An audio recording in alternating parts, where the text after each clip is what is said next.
اعوذ باللہ من الشیطان الرجیم بسم اللہ الرحمن الرحیم۔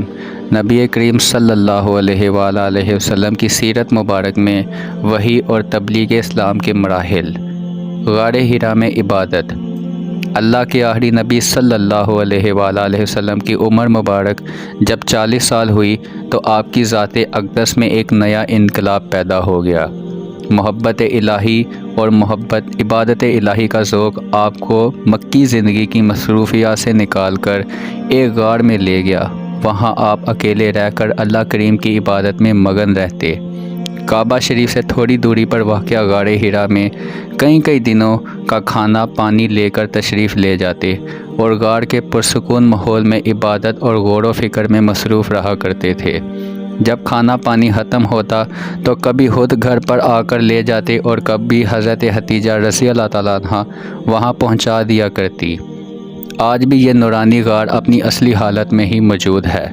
ابتدا وحی اور اعلان نبوت۔ وحی کی ابتدا سچے خوابوں سے ہوئی۔ آپ رات کو نیند کی حالت میں جو خواب دیکھتے بعد میں اس کی تعبیروں واضح ہو جاتی، جیسے دن کا اجالا اور سورج کی روشنی۔ 6 ماہ اسی طرح گزر گئے۔ رمضان کے مبارک مہینے میں جب آپ معمول کے مطابق غار حرا کی تنہائیوں میں گوشہ نشین تھے کہ ایک رات تمام فرشتوں کے سردار حضرت جبریل امین علیہ السلام نے رب کا پہلا روح پرور پیغام بصورت وحی آپ تک پہنچایا۔ پھر کچھ عرصہ وحی نازل ہونے کا سلسلہ بند رہا۔ کچھ عرصے بعد آپ کہیں جا رہے تھے کہ کسی نے یا محمد صلی اللہ علیہ وآلہ وسلم کہہ کر آپ کو پکارا۔ آپ صلی اللہ علیہ وآلہ وسلم نے آسمان کی طرف نظر اٹھا کر دیکھا تو حضرت جبریل جو غار میں آئے تھے اب زمین و آسمان کے درمیان ایک کرسی پر بیٹھے ہیں۔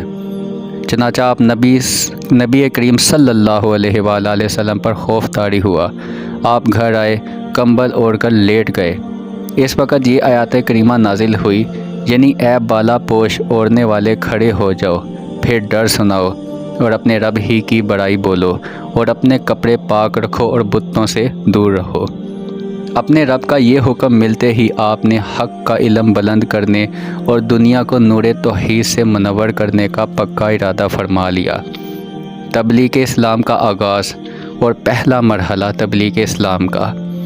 جب نبی کریم صلی اللہ علیہ وآلہ وسلم نے تبلیغ کا پہلا مرحلہ شروع کیا، اللہ کے آخری نبی صلی اللہ علیہ وآلہ وسلم نے سب سے پہلے خفیہ طور پر ان لوگوں کو دعوت اسلام دی جن پر آپ صلی اللہ علیہ وآلہ وسلم کو اعتماد بھی تھا اور جو آپ کے حالات سے واقف تھے۔ ان حالات میں عورتوں میں سب سے پہلے حضرت ختیجہ رضی اللہ تعالیٰ عنہ، آزاد مردوں میں حضرت ابو بکر صدیق رضی اللہ تعالیٰ عنہ، لڑکوں میں حضرت علی بن ابو طالب، آزاد کردہ غلاموں میں حضرت زید بن حارثہ اور غلاموں میں حضرت بلال رضی اللہ تعالیٰ عنہ نے سب سے پہلے ایمان قبول فرمایا۔ تبلیغ اسلام کا یہ سلسلہ خفیہ طریقے سے جاری رہا۔ جس طرح پیاسا میٹھے اور ٹھنڈے پانی کی طرف لپکتا ہے، ایسے ہی خوش نصیب روحیں دیوانہ وار اس دعوت حق کو قبول کرنے کے لیے لپکتی۔ 3 سال کے اس عرصے میں مسلمانوں کی ایک جماعت تیار ہو گئی۔ اس دوران آپ دار ارقم میں بھی رہے اور وہاں مسلمانوں کی تربیت فرماتے رہے۔ تبلیغ اسلام کا دوسرا مرحلہ۔ اے محبوب، اپنے قریب تر رشتہ داروں کو ڈراؤ، یعنی اس میں اللہ تعالیٰ حکم فرما رہے ہیں کہ آپ اپنے قریبی خاندان والوں کو بھی دعوت اسلام دیں۔ آپ نے ایک دن صفا پہاڑی کی چوٹی پر چڑھ کر قریش والوں کو بلایا۔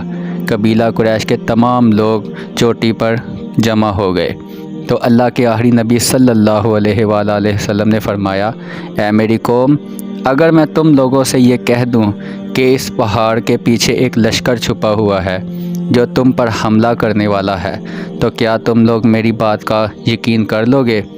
تو سب نے ایک ہی زبان میں جواب دیا، جی ہاں، ہم آپ کی بات کا یقین کر لیں گے، کیونکہ ہم نے آپ کو ہمیشہ سچا اور امین ہی پایا ہے، آپ نے کبھی جھوٹ نہیں بولا۔ نبی کریم صلی اللہ علیہ وآلہ وسلم نے فرمایا، تو پھر میں یہ کہتا ہوں کہ میں تم لوگوں کو عذاب الہی سے ڈرا رہا ہوں، اور اگر تم لوگ ایمان نہ لاؤ گے تو تم پر اللہ پاک کا عذاب آئے گا۔ یہ سن کر تمام قریش ناراض ہو کر وہاں سے چلے گئے۔ ان میں آپ کا چچا ابو لہب بھی تھا۔ وہ آپ کی شان میں بد زبانی کرنے لگا۔ آپ نے تو اس گستاخی کا کوئی جواب نہ دیا، لیکن آپ کے رب نے اس کی مذمت میں قرآن پاک کی ایک مکمل صورت نازل فرمائی۔ تبلیغ اسلام کا تیسرا مرحلہ۔ اعلان نبوت کے چوتھے سال سورہ حجر کی یہ آیات نازل ہوئی۔ تو اعلانیہ کی کہ وہ جس بات کا تمہیں حکم ہے اور مشرکوں سے منہ پھیر لو، جس میں اللہ تعالیٰ حکم فرما رہے ہیں کہ کھلم کھلا سب کو دین کی تبلیغ کی دعوت دیں۔ اس کے بعد رسول کریم صلی اللہ علیہ وآلہ وسلم اعلانیہ طور پر دین اسلام کی تبلیغ فرمانے لگے اور شرک بت پرستی کی کھلم کھلا برائی بیان فرمانے لگے۔ ایسے ماحول میں تمام قریش بلکہ پورا عرب آپ کی مخالفت کرنے لگا تھا۔ جزاک اللہ۔